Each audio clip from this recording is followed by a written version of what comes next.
Hi guys, কেমন আছো তোমরা সবাই? আশা করি সবাই ভালো আছো। তো মায়ারমণি চ্যানেলে তোমাদের আরেকবার স্বাগতম। তো আমি দেখো কি করছি, একটা লাউর টুকরা ছিল, ওটাকে আমি কী রান্না করবো ভেবে পাচ্ছিলাম না। তো ওটাকে আমি কুড়িয়ে নেওয়ার পরে ওটাকে আমি দেখো সাদা তেল দিয়ে দিলাম। সাদা তেল দেওয়ার পরে তারপরে জিরে দিলাম, এখানে শুকনো লঙ্কা দিলাম।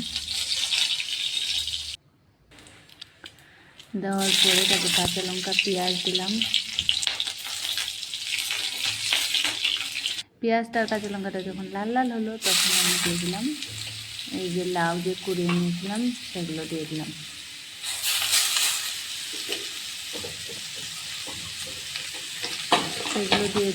লাউটা কুড়িয়ে নেওয়ার পরে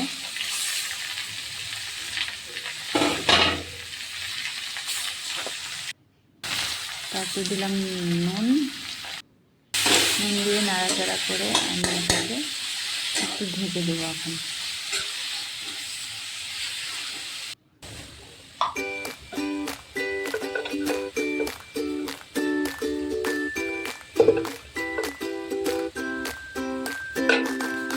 তো কেমন লাগলো তোমাদের রান্নাটা তোমরা কমেন্টে জানিয়ে দেবো, আর একটা লাইক করে দিও। তাতে কিন্তু খুব দারুণ হয়েছে, আমার কাছে গরম ভাত দিয়ে খুব ভালো লাগলো খেতে।